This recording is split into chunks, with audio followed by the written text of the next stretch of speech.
request. Okay.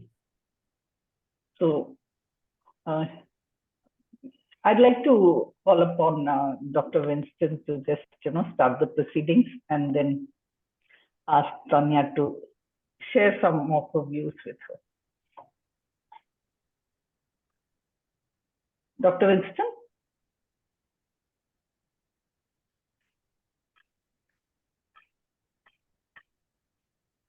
I think we may have lost him. Maybe. So Shanti, can I ask?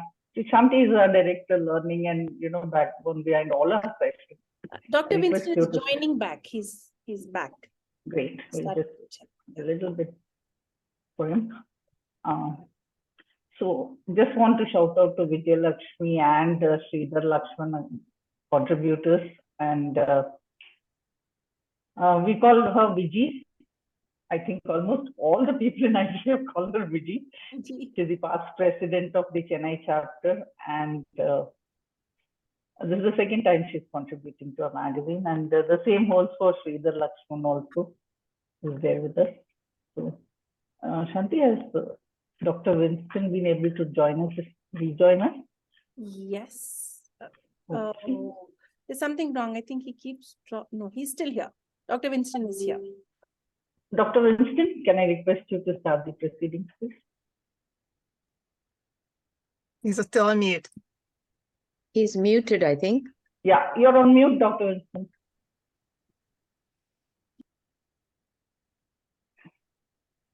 Yeah. Can you hear me? Can you hear me now? Yes, we can hear you now. Good evening, ladies and gentlemen. On behalf of the Bangalore Charter Chapter, I'd like to welcome you all this evening, and especially I'd like to introduce Tonya, a great member from the ICF Global Board of USA. She's a director and entrepreneur in diversity. She's a champion leadership coach, lives in Atlanta, and we had to get her up early this morning. Thank you, Tonya, for coming to be with us to launch this magazine today.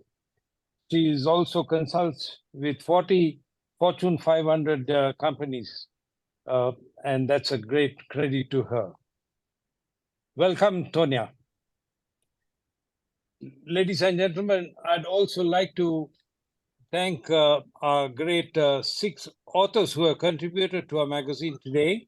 We've got Shushma for sharing a case study on coach or not to coach. Vijay Lakshmi from Chennai chapter, elaborating on the approach of passion in the second part of the interview, coaching and growth for all. A heartfelt poem by Sunil, our seasoned coach, Sridhar, he's elaborated on coaching presence. John, our great John, one of the community practice leaders, is dealing with the length of contracting in coaching passion. And Varun, just married, he's going to talk about voyage, not about his marriage, but about enriching experience of creating social impact. And last but not the least, we have Srini, who's got to share about what coaches can learn from Alexa in the area of effective communication. Thank you very much, ladies and gentlemen. I'd hand you over back to Gayatri. Thank you, Gayatri. Thank you, Dr. Winston, for your kind words.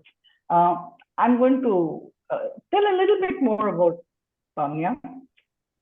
She is also an OD consultant, and she was telling me about how Disney came back to her after the COVID, and she worked quite a lot with Disney. And anybody who's been a young child or even an adult, the word Disney itself brings a joy to our faces.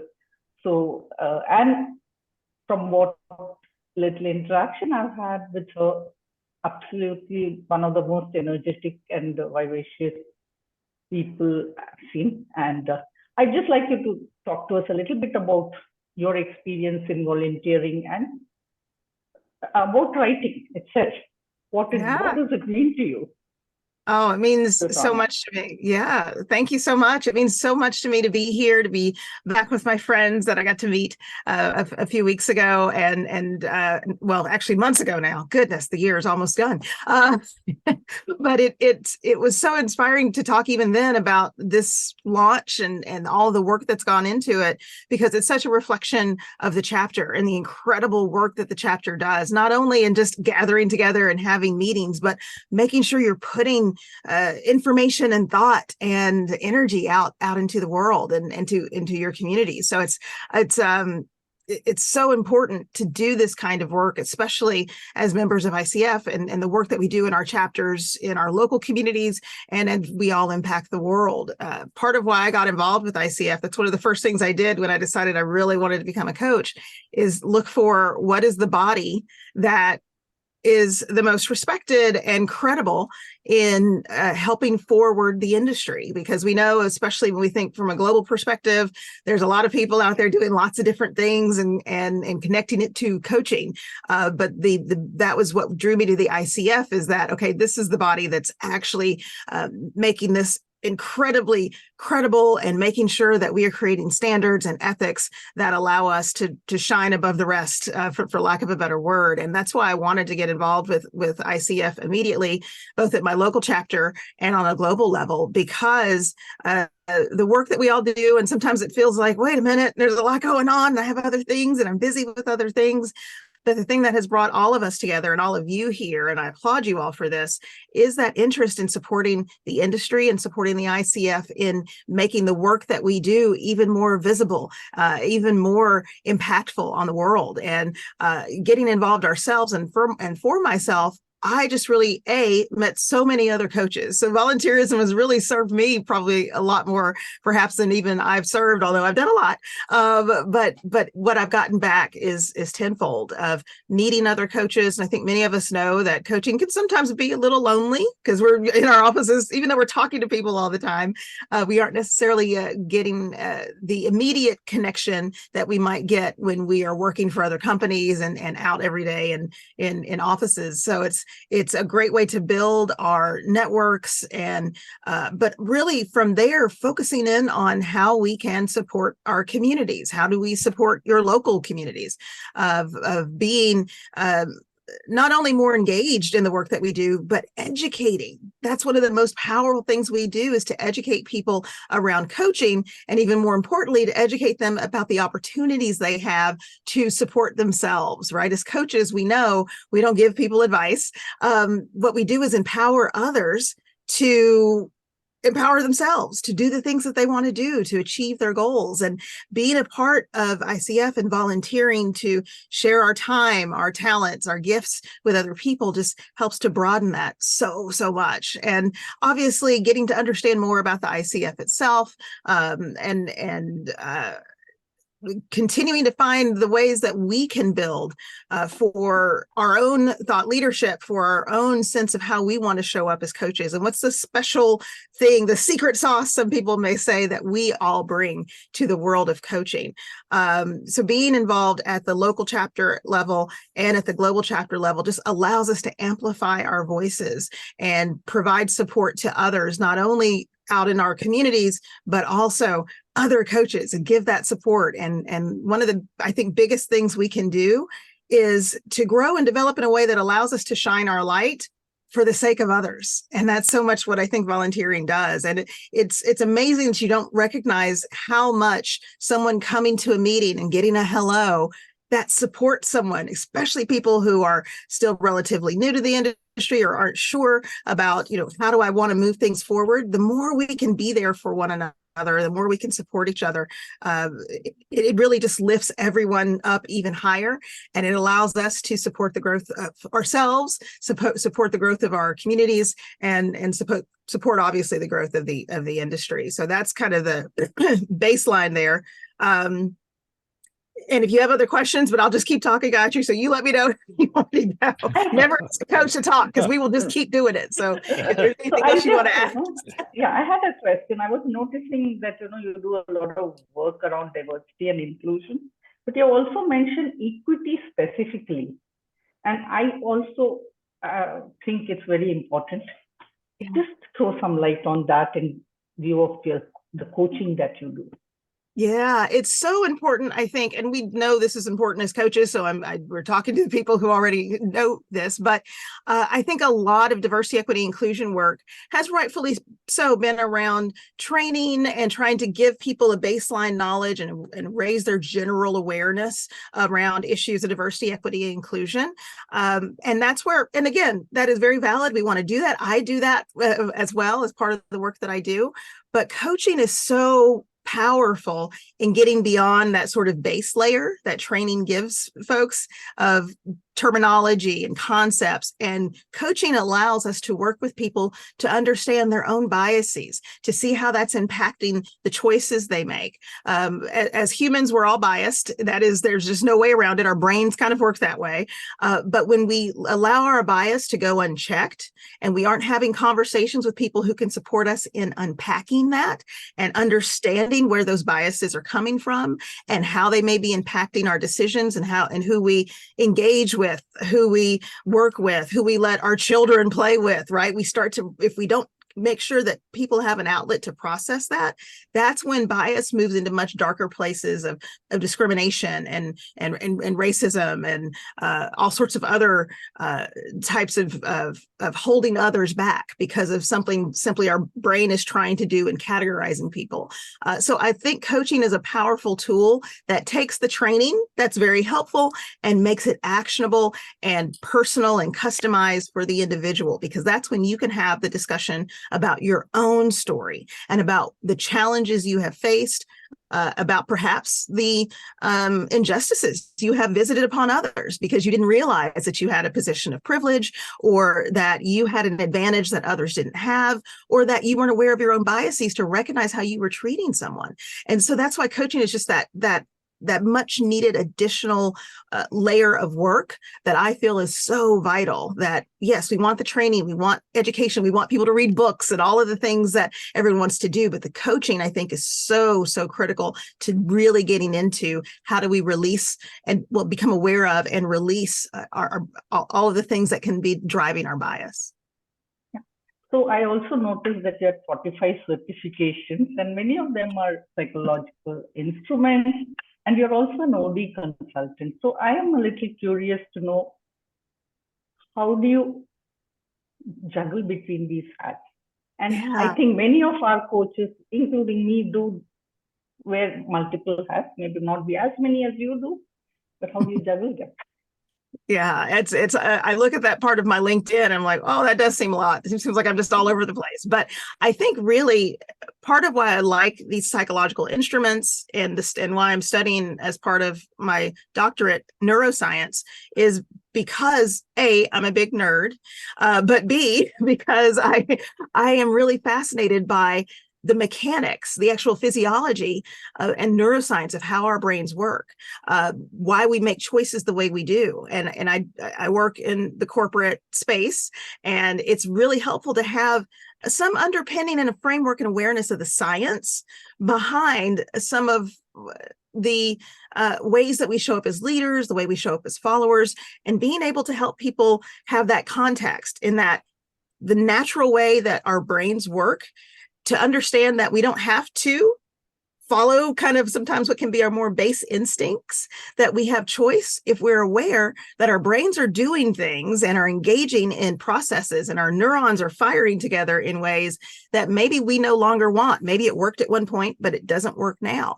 So when we understand our brain science, for lack of a better term, when we understand that, I think it helps make it more tangible for people why they can choose to overcome that if it isn't serving them or serving the groups and people that they're a part of. And I think also it holds something tangible. It allows people to see for themselves, here are the results of this assessment that you've taken, and then they get to decide how that resonates for them, how they might want to leverage that awareness of how their minds work and how their emotions and their behaviors are impacted by that in order to determine if that's the path they want to continue or if they want to do something different.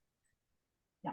So Tanya, can you hang around with us for the whole hour? Because I'm going to ask you to now release the edition of the magazine, and then talk a little to the authors and have a combined question and answer session where all of us can ask questions to you and our contributors. So I request you to please release the magazine, and I request Shanti to help you do that, in releasing the magazine. So this I'm would be excited too. Yeah, I'm excited too. And one thing I want to add when you talk about, as we transition over and let the real folks who are here, you're here to see, when we think about how important it is to put our thoughts out into the world. And that's why, Gayatri, we talked about the importance of writing. As coaches, as I said, we don't get to give advice or sometimes share what our processes are. And a big part of the education we can put in the world about coaching, about humanity, about how we can engage and choose to engage with others is through our writing and putting our thought leadership into the world and letting people see our views and understand what we can bring, as I said, our secret sauce, our special sauce into the world. So having all of you, all these incredible contributors here today just shows your ability as coaches to share your light with other people and continue to build and grow what you do as coaches in a different format. So I officially welcome everyone to the launch of our edition 7 of ICF Bangalore's Looking Back into the Future, our conversations in search of the inner self. Congratulations, a big applause to the chapter, to all of the contributors, to all of the members, and to everyone who's going to benefit from this terribly, incredibly powerful work. Thank you. And I just request Shanti to highlight the contributors, and then I'm going to just, introduce them briefly and ask them to share a few thoughts with us. So let me start with Amita, my co-editor. And so for those who are new to this chapter, I'm Gayatri Krishnamurthy. I'm a PCC coach. I've been coaching for about 12 years and based in Bangalore. And I know many of you personally, but I know that new people like, Sunil is a new friend of mine and he's made a big impact on our chapter. So let me start with the newest member. So Sunil prefers to go by his name of Pungi Dasa. Pungi is actually the instrument which a snake charmer uses to attract the snakes. And in a different avatar, he was with Bosch in a technical role, and now he is he's coaching. He's undergoing coach training, but is already a coach to many people. And he's written a poem, and he has actually, must be his 5,001 poem, because he has already written 5,000 poems, which is amazing. He doesn't like titling them, but I insisted that he puts a title because I needed an index. So Sunil, will you please share a few words with us? Oh yeah, so I'd say it's not the 5,001. So it's just that I stopped counting after 5,000. Oh yeah, so it's I love writing. I love the way things basically come onto my my conscience, the overall space where you don't know stuff and suddenly you're getting to be aware of a lot of things. I love the process. I've been in that the last 12 years. And when Gayatri said poems are open, I said, yeah, let me on board. I'm in. So I will let you read the poem. It's a very interesting poem for me. And like Gayatri said, I would have preferred to do it without a title, like all of my poems are. Then it's also interesting to have a title. So into the whole coaching space, you don't know what the client is sharing, what's their history, what the overall space is. So my untitled verses are always left to the interpretation of the reader. So every reader has their own versions of the whole space of reading it. And yeah, like I'm also an avid volunteer, so I completely relate to what Tanya was sharing in terms of meeting people, sharing views. And I think it's one of those places with the ICF Bangalore and generally with ICF. It's one of the few places where we as coaches open ourselves to the world and share our ideas, our thoughts, and really, explore the world together with other people. Yeah, I can continue on and on, Gayatri, and No, we are going to ask you to just pause a little, and we'll come back with more. I'm sure people have a lot of questions about why poetry, why not prose, or maybe many other questions. But let me move on to my co-editor Amita. So Amita is, apart from globetrotting, she is passionate about supporting neurodiverse people, and she has a MA in special education needs and inclusion. There are other fun facts, but we are going to have a small fun quiz. So I'm going to hold back some of the facts for that fun quiz, which we will have after we meet the authors. And she's trained as an editor. Thank God for that, because I wouldn't have been able to put this edition out without her trained eye and intellect. And she has previously worked as an editor and with media and publishing. So over to you, Amita. Thank you, Gayatri. It's wonderful to join this meeting all the way from Chicopee in Massachusetts, about 2 hours from Boston. We are here, my husband and I are here because our son has graduated from a master's in music. He's finished his master's in music. And it was wonderful to be there at UMass yesterday with a whole lot of family and friends cheering their loved ones on, who got to turn the tassel and become graduates in whatever field. So that's a little bit about why I'm here in the United States this time around. So yeah, I am a passionate advocate for coaching for neurodivergence in India. That's not much of an intervention in India so far, but I believe that it should be, because neurodivergence is just that. It is just a different way of being wired, and it doesn't have to constantly be focused on the deficits and how people are not quote unquote normal. And it has there is a great deal of talent and creativity that accompanies neurodivergence in so many different ways. And what Tanya does as a champion of diversity, that really resonates with me, as does the love for volunteerism, because that is how, in fact, I have learned as much as I have about neurodivergence simply by recognizing the need to be out there, to put myself out there so that I could learn and also support my son and other families who are just like our family, where there is one child or two children or a parent who's neurodivergent. And coaching as a way to support such families and such individuals is really effective. So that's all I have to say about myself. And I want to say to Gayatri, thank you so much for your amazing energy and your amazing network of connects and contacts. And I hope I can grow up and be like you, I said, at age 56. Gayatri. Thank you so much. Like the campaign slogan, yes, you can, of course. So I would like to call upon Sushma Bantia. I think she's a better role model than me for Amita, because she is almost as energetic as you, Tanya.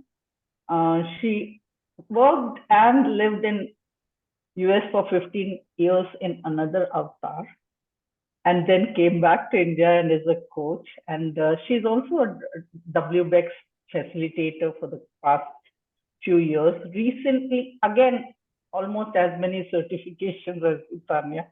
And the latest, which is not even reflected in the magazine, is certification in Red Team Coaching.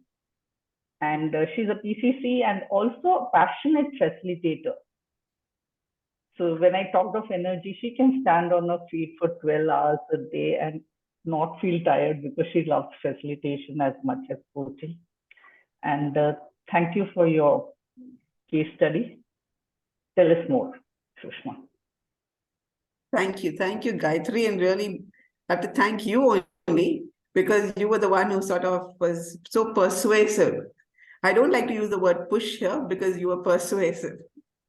And okay, you must do something, and then of course followed up so beautifully and made sure that we managed to complete this article. Where is what I've written about to coach or not to coach? This goes back a few years, and this is all about, conversations with inner self and looking back for the future, just what the magazine is talking about. When I got my ICF certification in 2012, and I was coached in the ICF ways and the competencies and the ethics, and of course, very diligently followed it for about 6 months to a year. And after that, it started, because you had different types of situations, and then the doubts keep coming up. Okay, should I be coaching this person? Should I not? What if this is the situation?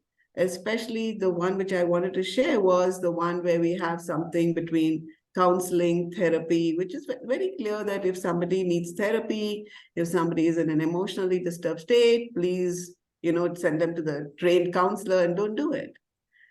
And I've had numerous instances like this where it's just been a borderline and people have been very saying, okay, we want you.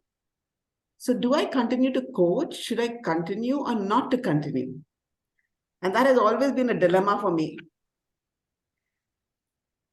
And I decided, okay, let me see once when there's just us, and this whole case study is really about where I did continue because they trusted me. And I think one of the key things about coaching is that the coachee should have trust, and that element of trust is so important. And the amazing results that we got was something which I did not think would be possible. And when you read this little case study, you'll see what state the person was in, and I'm sure you'll all agree that he should have actually been in therapy and not with a coach. And since I'm not a trained therapist as such, why did I take it up? Because he just said, no, I don't want to go to a therapist. And his wife said, I don't want him to be in medication and his personality change. Subsequently, of course, I've had numerous others. And even during COVID, I used to doubt myself because there were people who would come and they would be crying. And I said, am I really the right person? But knowing what I do as a coach is just provide a safe, non-judgmental space where people can just talk and I'm doing listening. And after 15, 20 minutes, people say, oh, we feel very good. And I said, okay, and you thank you so much, and you helped us. And I'm like, what did I do? And then you realize that the very basic human need of being listened to in a non-judgmental space is so rare. And those are the type of situations which I'm really talking about in the short article that I've written this time. So thank you so much, Gayatri. And a big thank you to all my friends from Chai Pe Charcha, because when we have all these discussions there, that's when all these thoughts get triggered that, okay, what are the issues? And, we've had discussions about these things periodically on the Saturday. And so thank you, Pankaj, for holding that space for all of us at Chai Pe Charcha. I have to clarify to Jagdish that we actually decided to cancel because we thought people may prefer the Chai Pe Charcha to this, having spent 1 hour. I'm very sorry, but that was then. This is only once in 4 months. So thank you, Sushma. Up next is the effervescent Vijay Lakshmi, and she has, she must be having a very high IQ because she's cleared the entrance exam for two of the most difficult institutes. One is the National Law School, where she trained to be a lawyer, and then in XLRI, where she again shifted course and became a, management graduate. And she is also going to be involved in WBEC. She's a speaker in the 2024 session. So congrats on that, Vijay. She is a MCC and a master practitioner from EMCC.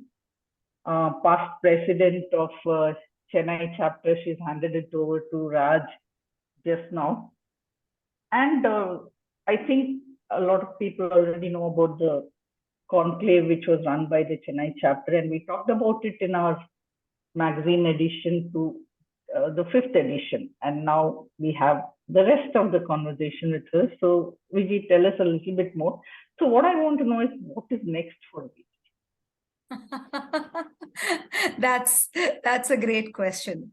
But before that, so Gayatri, let me just I want to say this, right? So for those of you who know me well, and there are a lot of you here who I know so well, ICF Chennai is home.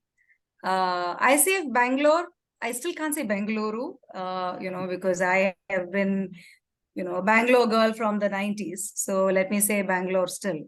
ICF Bangalore is almost like home, right? There is this, so I'm not a member or associated formally, but, just so many familiar faces, so many friends is something, unsaid, which is kind of connecting Chennai and Bangalore. So coming into this space is always, so in fact, at home, somebody asked me, Saturday evening, are you like giving a talk? What are you doing? Is it a board meeting? I said, no, none of that. I'm just going in as a guest. But it's important. So that's the feeling. That's the frame of mind with which I've come in. So Gayatri, right? Everyone has been saying so much about Gayatri, and she is just persistent in a very nice, effective way, which is why I think this magazine, and I was here for the last edition, where Krish was there, who's again a common friend, has got so many good coaches and authors and such good stuff coming out. And it's not easy, right? It's easy to do it once, twice, but just holding that together. So kudos, Gayatri, to you. And of course, Amita, I got to know through Gayatri, and what do I say? Such a fine person she is. And together, I think, they have been doing such an amazing job of this. So I'm just very happy. So when Gayatri said, when she approached me first, it was at a very crazy time, I think, when a lot of transition was going on and stuff like that. But sometimes when you feel deeply connected with something, you just have to do it. Right? I mean, you don't think with your head. So Gayatri, to answer your question, I've really not thought about what next with my head, because I think it will just happen, right? You make plans, but something else happens, and that's what the beauty of life is all about. So in a way, also my contribution to this edition is like a part 2 of the interview we had. And I must tell you, we'd scheduled time for about 45 minutes. I think we went on for about 1.5 hours, and it was just so easy. We were chatting, we were co-creating, and the hardest part was the edit, right? Bringing it down to those, 4,000 words, or how many ever words that was, right? I mean, very, very hard. So I know what a difficult job they must be doing with every article, every edition. So what have I sort of contributed on? For this particular edit, it's all a tribute to the ICF India Conclave 2021, and something which I think, has affected me deeply as a person, as a coach, also as a leader. And that's what the narrative is all about. And and I have been part of a lot of conferences with NHRD, organizing, participating, and all of that. But I think, those who work closely associated with the conference, conclave, I mean, some of you are here. Some of you have been part of the team. Dr. Winston is here, who was an integral part. Of course, Raj is here from Chennai, who was a pillar of the conclave. And so many of you, I hope I'm not missing anyone here. Subhash is here, who supported the conclave. So, I think for anyone who was part of that ecosystem, the realization that it was just not a 3-day event, because I think it continued far beyond the effect, the theme we took, and some of the most audacious things we tried to do, right? Run it pro bono, really sort of make it as a systemic effort. So I am a systemic practitioner, right, in part of my coaching job, but to run something systemically is a very different experience, systemic leadership. So we've really explored about how the conclave was an embodiment of coaching itself, right? What were the parallels between professional coaching and the way, the conclave, I think, came into the world at the peak of the second wave, the COVID pandemic, which hit India so hard at that point of time. I've also shared about what I learned personally about leadership and personal growth for me as an individual, as a human being. And of course, I think how we kept the conclave alive through all things coaching, which is, like the magazine, a beautiful franchise which celebrated its first year anniversary. And I think we're doing some great work there by trying to create coaching awareness and, make this whole thing of coaching demystify, break it down, make it accessible, etc. So I've spoken about that. And finally, it was really nice when you did Tanya's introduction. We've also spoken about how the conclave was run with the intent of inclusion. Right, inclusion was at the heart of the conclave, and how the coaching ecosystem came together to make it happen. Right, clients, sponsors, well-wishers, corporates, whoever, name it, and you had people coming in. So very difficult to put that whole journey into that short 3-page. But I think thanks to Gayatri and Amita, I can say that the essence of it is there. Maybe not all the details, and I hope those of you who are involved will be able to give me a thumbs up that we've done justice to that in this, short interview and article. Would love to know your feedback and comments. Thank you once again, Gayatri and Amita and ICF Bengaluru for, always considering, I think, coaches outside also as part of yours. Thank you.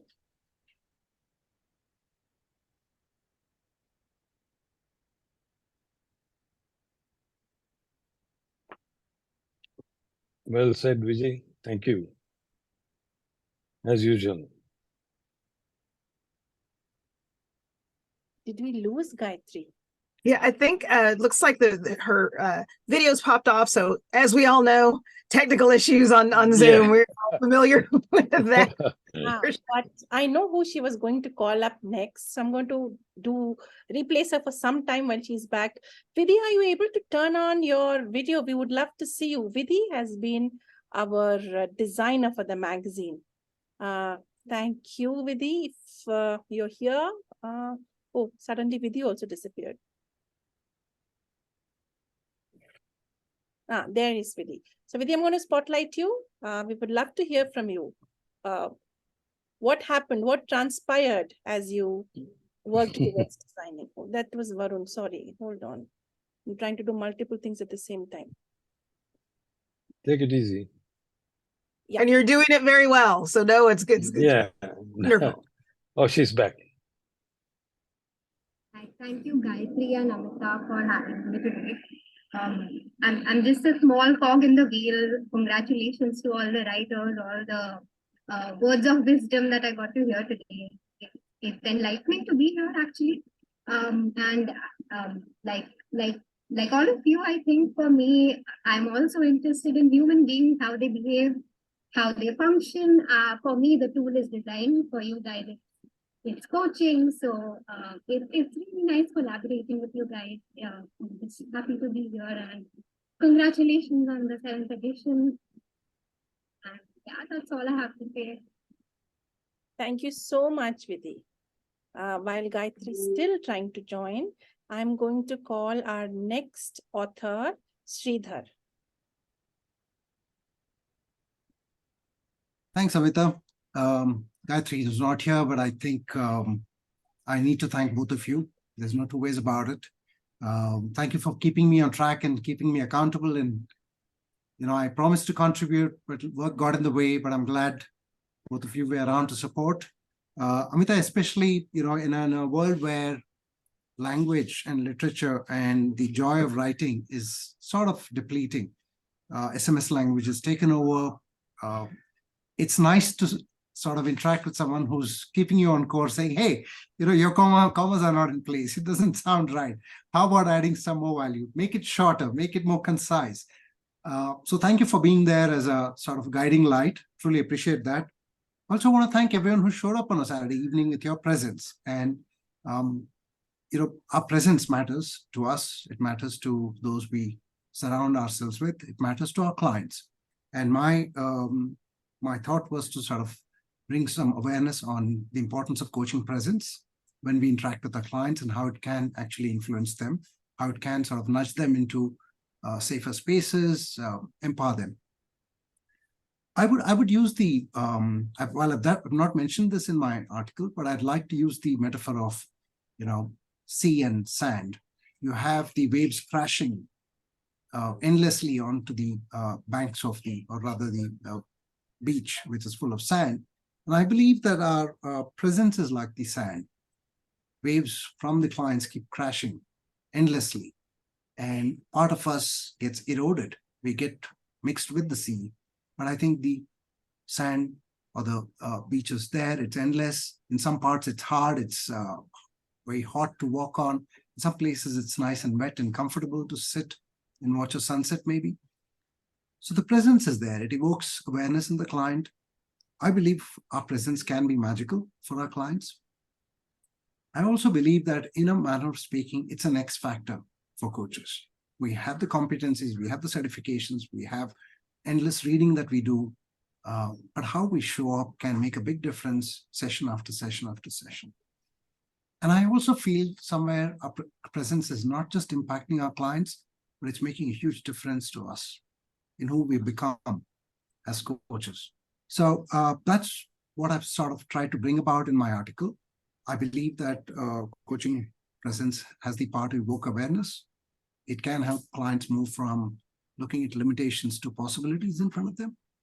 It also requires us to sort of come in from a space where we realize that in order to bring in a certain presence, we need to learn to make wiser choices. We probably have to learn to let go a lot of what we have in our lives, transactional as well as transformational, and then allow that presence to guide us, allow that presence to sort of be there long after we've finished the session.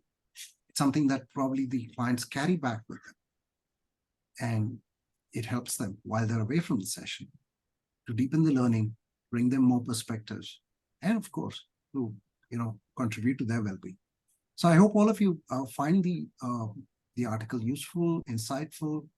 Happy to hear your feedback. And as my commitment to Gayatri and Amita was that I am going to contribute to the next edition of the magazine too, for a couple of reasons. One, I love to write, brings me joy. Two, I think it's my way of giving back to everyone who's helped me get this far in my journey. So thank you for having me here. Most welcome. I have questions, but I'm going to hold it to the question and answer session. I'd like to invite John Serrao, another popular member who writes and is an MCC coach, but I think John, are you on video? Gayatri, can you give me a few minutes? Can you invite somebody else? On to Varun and come back to you. Sure, thank you. So let's meet and get to know more about Varun. So Varundeep is a member of the MC. He works with the Infosys. His passion is social impact, and both in his work and in his role in the MC, he's doing a lot to create that impact, and his article is also about that. And as you can see, he just goes the extra mile. Anybody else who's just been married for less than 15 days has not been here on a Saturday evening, but he's gone that extra distance to be with us. So thank you, Varun, and over to you. Thank you, Gayatri. For me, ICF is my family. So when important functions happen in the family, a family member cannot be away from the family. So I'm always privileged. Like Gayatri said, the social impact. Serving people is my passion. And if you ask me, what is my goal in my life? Every moment, whatever I can do to the society. And before I go to the night, I have set a goal to myself.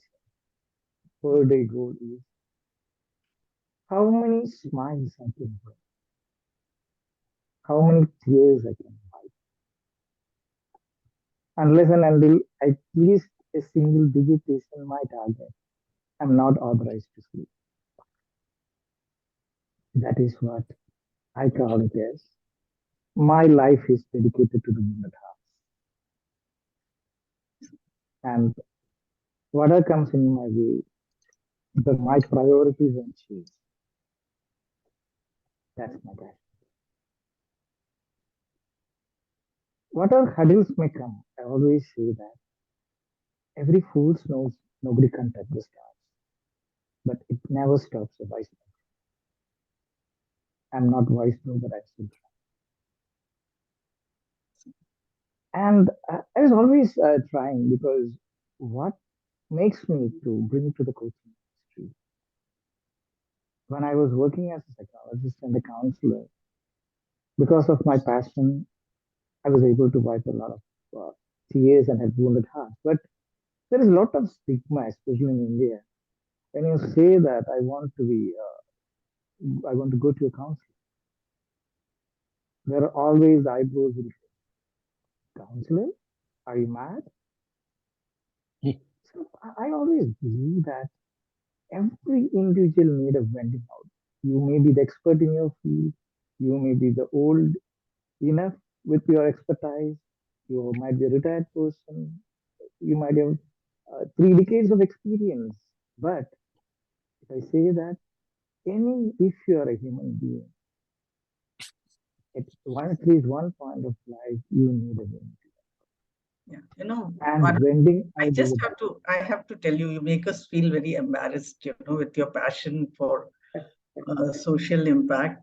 So I'm sorry to interrupt you, but I would like to just go on to the other things. Yeah, sure.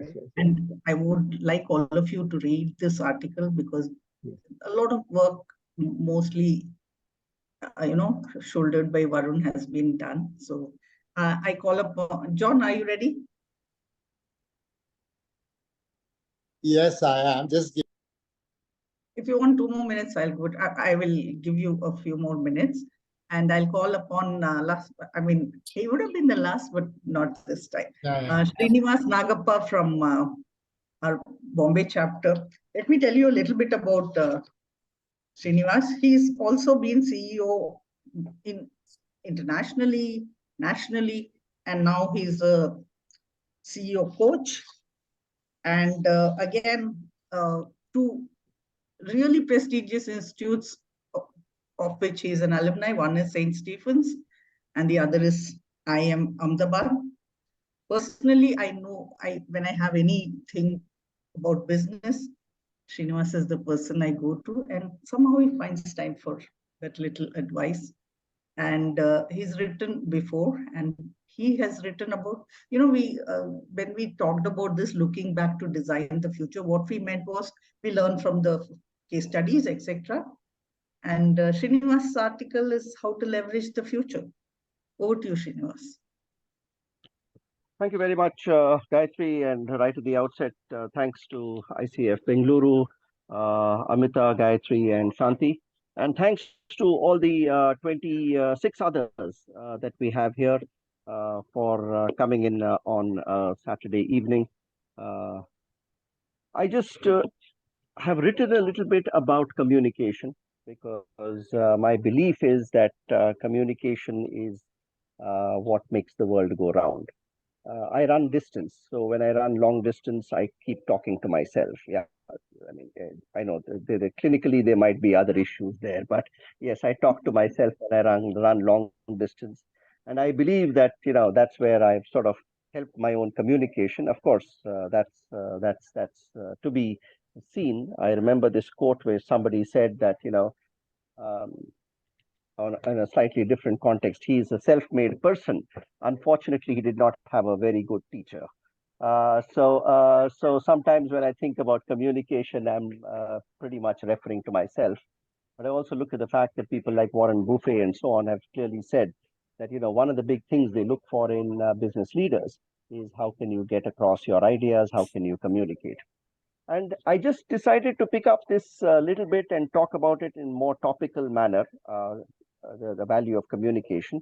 And I linked it back to how does an AI assistant like Alexa or Siri respond when we talk to them. And I've basically put down a few things there in terms of what we can learn when we talk to Alexa and how we can apply it back to our everyday human interactions. Because I think the one thing that's common with talking to people and talking to a digital assistant is this feeling sometimes that how come they don't get it? Yeah. Why do I have to repeat myself? Why is there such a thing as misunderstanding? And I just try to look at a few things in terms of what we could do. The first was put very briefly, the whole bit about respect and making the other person feel good in all our communications. The second bit is appreciating that across cultures, when we communicate, we have to make an extra effort. The third was in terms of being precise. And my favorite example is always when I tell Alexa, play peppy music. God knows what the output is.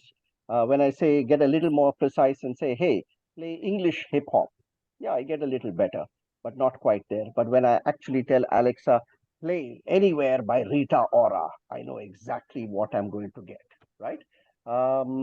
So that's a little bit about the precise part. And then I look at communication as the other bit in terms of not just delivering news and views, but being a tool for discovery, right? And communication as a way to discover something about other people, discover their talents, creativity. And again, this popped up because obviously because of my lousy communication, Alexa came up with something completely different from what I had asked for. And it was a very nice, welcome choice. But that's not what I asked for, right? And I think very often, whether we are constrained by time or our biases, as Tonya talked about a little earlier, or our lack of presence, as Sridhar touched upon it, or we get stuck with a hierarchy, or we stuck with what will the other person think about us. Somewhere along the line, we don't actually build on that spark of creativity and discover the other person. So that's a little bit about what I've attempted to pick up and talk about in this article. I'm very happy to pick up all your thoughts. And of course, thanks to Gayatri for pushing me along the line. And just so that, I push myself as well. Hey, Gayatri, here's a public commitment to also write in your next edition. Oh, wow. I wish all of you would give that commitment, but I'll take one. Thank you very much. Thank you a lot.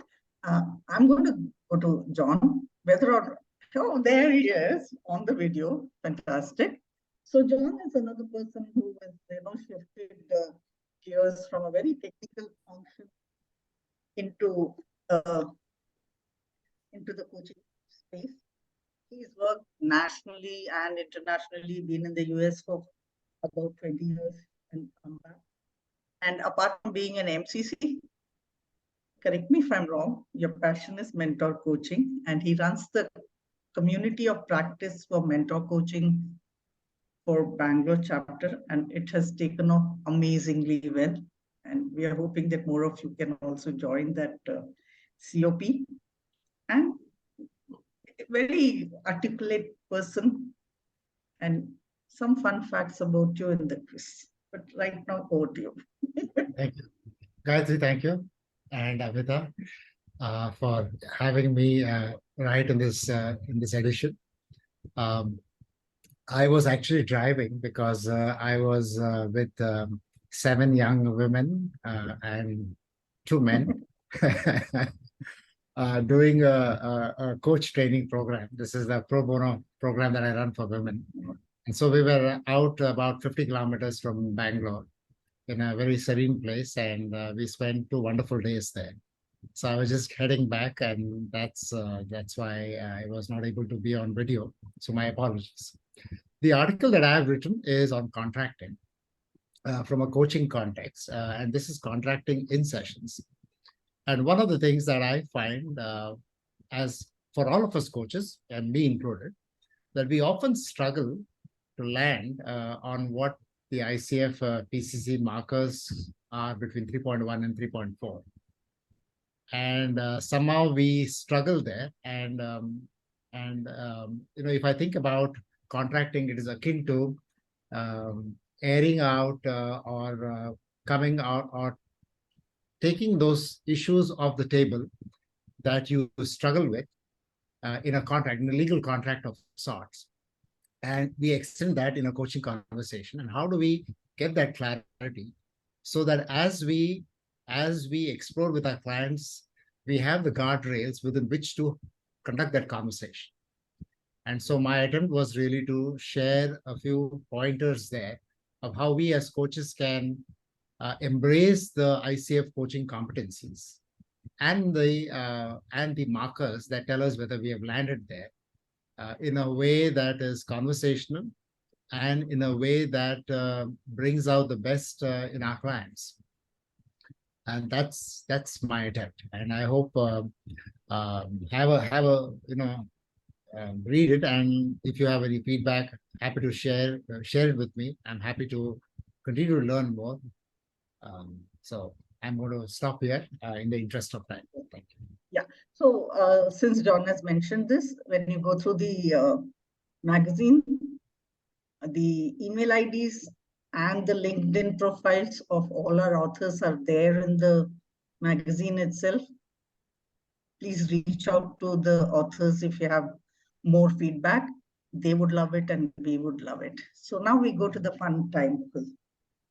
And I'm going to state a few facts, and I want you to guess, all of you, the coaches and the members, as to which contributor this fact belongs to. Okay. So the first fact is there's a contributor whose spouse holds a commercial pilot license. So 20 seconds, put your responses in the chat box, and then I'll give you the, not John, but I'm glad that you thought that a woman would be a pilot too. So thank you. Contributors can also participate, but not the contributor who knows that this is a fact which belongs to them. You'll let the cat out of the bag. No, not Amita. So this is Sridhar Lakshman. His wife is a commercial pilot. And so, and been a commercial pilot for quite a few years. Okay. The next fun fact, who holds a MS in comp science from a US university? Again, 20 seconds. Guess. Raj, guess. No guesses. None of us look technically. Yes, Vijay, Shushma is correct. So a lot of people know, you are very well known. Maybe, I hope they've read your LinkedIn profile and found out. Of course, Shushma has a MS in comp science and has been a techie. That was her previous avatar before she became a coach. Now, who is the contributors whose sibling is an MCC?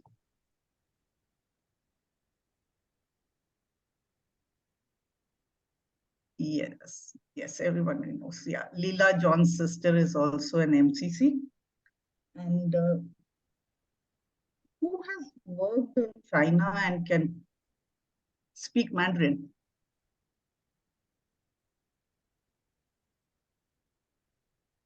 That's a googly, is it? I think it's Amita. Huh? Amita? Yeah. No. It's Srinivas. He's worked in China. He can still sign his name in Mandarin and could talk it more fluently when he was there. He's also worked in Bangladesh and a couple of other countries. So this is Srinivas. And who was the person who left their employment and ran a bakery for 8 years, took even courses in baking and culinary arts, and ran a commercial bakery for 8 years?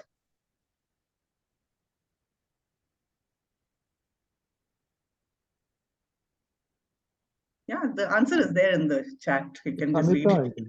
Amita, yes, of course. She ran a bakery, it was called Good Bakery, I think. Now, who is a member of Forbes Coaching Council? You'll have to think a little bit outside the box to think of people here. Who's a member of Forbes Coaching Council amongst us here? Not yet. Vijay is not. I don't think she's yet a member, maybe soon. It's Tanya.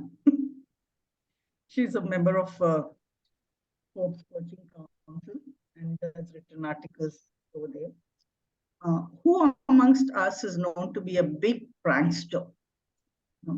It's one of his, I'm saying his, so you know, it's the probability is higher that you'll now guess the person, but you know, likes to play big pranks.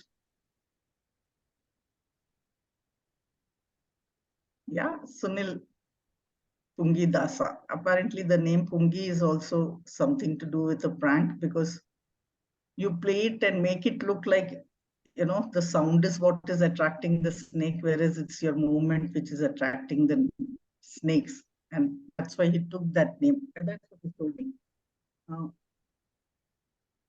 Who has a solid accounting background with, you know, every possible credential in accounting?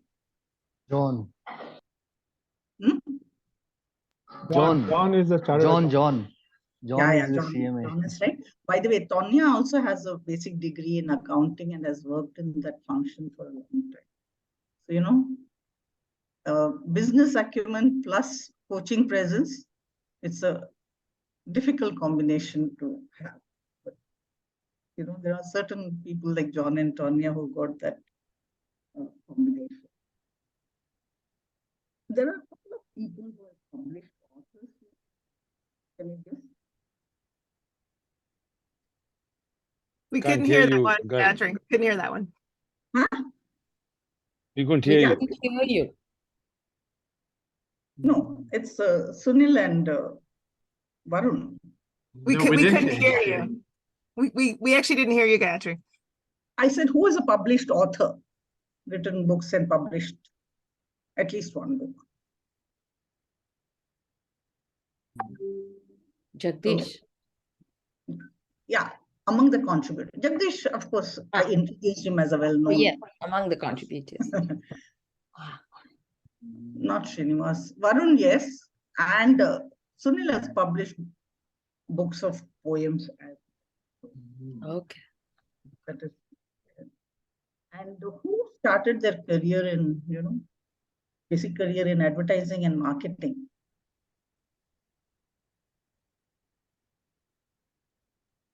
Amita? Oh, not me. Yes. Sridhar? Yeah, Sridhar. There's 4 of them. I think they must all be talking to each other so much that they know that he's from marketing and this.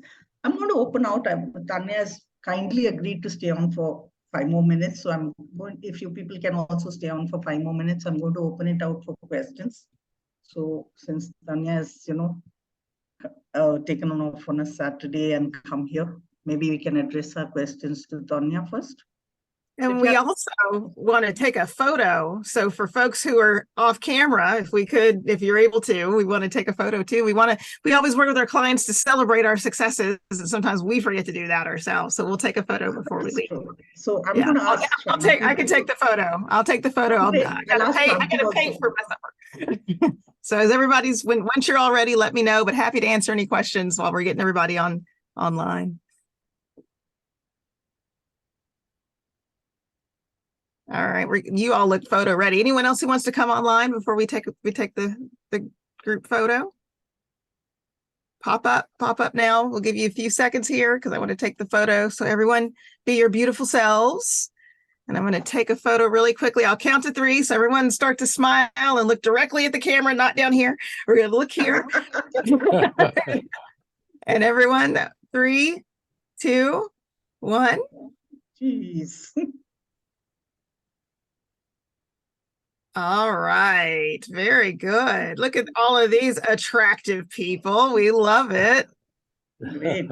So people have been asking whether they get prizes for wrong guesses. Unfortunately, we are not even giving it for the right guesses. So just, you know, the feeling that you got it right. So yeah, questions for Tanya, please. Or anyone, any questions. Let's just talk. Yeah. So what, so I have a question on one aspect which two of the contributors had written about, and I wanted first your response to that. And this is about burnout. And some of the time I feel this coaching presence, having to have that coaching presence all the time itself makes me feel burnt out. So how do we reconcile that, Yeah. Well, and talking about things we help our clients with that we don't necessarily do ourselves, because it's very common. We are in a service industry. The work that we do is in service of others. And because we do get a lot of natural energy out of that, it's very easy to sort of slip into this and wonder, or sort of wake up and notice that I'm burned out. I know late last fall, I had reached a point that I was really overwhelmed, and I have some old behaviors from my time in corporate where that used to happen as well. And really, it's part of just being intentional, like we talk about with our clients, but being intentional not only about our mental and cognitive, but our physical beings, because usually your body is going to start to signal things to you before your brain does. So we obviously want to be as proactive as possible in making sure we're scheduling time for ourselves and going out. And when you see a big block of time that maybe opens up on your calendar, take it for yourself and save that time for yourself and say, hey, I'm not going to see anybody. Getting a lot of flack over the course of this program. But also making sure that when we start to notice our physical body, you're slowing down. Is it harder for you to wake up in the morning? Is that next call that's coming up in 30 minutes, you're like, oh, how am I going to get through this today? Take that as a cue, as opposed to sometimes feeling like, oh, I need to be stronger, or I just need to push through this. When our bodies are giving us signals, either through our emotions, through our physical being, whatever that is, we want to take that seriously. And I think, unfortunately, many of us have kind of been trained just that means you're going to push even harder to get through it. But we want to recognize what that's doing for us mentally, what that's doing for us spiritually, what that's doing for us physically, and take that hint, because guess who always wins in the fight for your health and your well-being? Your body. Your body and mind will always win. So you want to make sure that we see them as our companions and our partners, and not pushing through in ways that are not healthy for us. And actually even thinking about neurodiversity and being aware of that. That doing that work is so critical, because we do have different operating systems, and you see other people doing things and you may wonder, why can't I work like that? Or how are they able to manage all those things? We are all different in how we process. I actually am neurodivergent. I didn't know this till a couple of years ago, but I have what's called disrupted speech. So I have a stutter or a stammer, depending on what you're used to calling it. And I know it's usually pretty hard to tell because I talk all the time, but it is something that impacts how I focus. And there are times that I can get really stuck on a word. And in my youth, that was terribly, terribly challenging. But I've learned to recognize now when that's winding up, being aware of my body, and when I'm getting stuck and where that's coming from. So just being hyper vigilant, as they say, in being intentional and aware of how we're showing up. That's probably more than you want to know, but there you go. Yeah. Any other questions? Or Tonya, do you have any questions on to any of the people who spoke? I am just honored to be here. Everyone is so accomplished and impressive, and hearing everything, not only about yourselves and your backgrounds, but even your families. It just shows that when you show up as your fullest self, you attract that with you and inspire others to do the same. So I'm inspired being here, and just so glad to be back in this space and seeing all the people from different chapters within the country coming together and sharing, because I've seen so much. I saw the photos and what I could see of the conclave a while back, and I was like, oh, I want to be there because you can feel the energy and what you all bring to your chapters, to the work that you do, and obviously into your writing and putting your thoughts into the world. So I am just honored to be a part of this for even the smallest amount. So I just thank you all so much for your time and your passion and your gifts. And the earlier comment, I can't remember if it was who made it, but talking about magic and the sea and the sand, right? When you were talking about that is what we bring into the world. So embrace it and keep doing it and giving it to others, and you will get it back tenfold as well. Yeah, I'd like to invite Shanti, who's been the backbone of this session, handling all the stuff at the back, to just come and close the program for us. Shanti?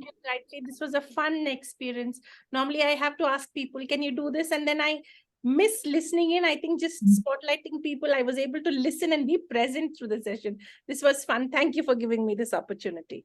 You're welcome. And I thank all the people who have contributed and who contribute by, turning up, coming, listening, and encouraging us by showing that, you care. So thanks a lot for all of, those who have turned up.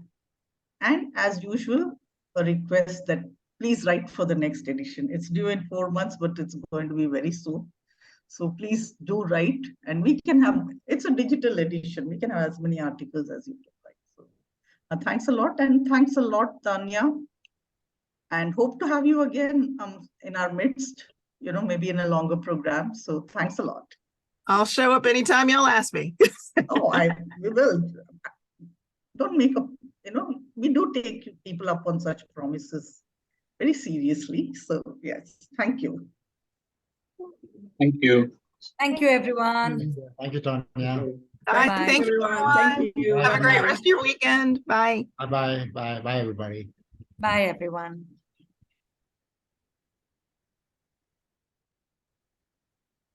Bye. Bye. Bye. Congratulations, everyone. Thank you so much. Thank you. You're still recording too, if you want to grab the Yeah, we'll recording. share the recording with you, Tanya, for sure. Wonderful. Yeah, Thanks, we'll everyone. I'll send it.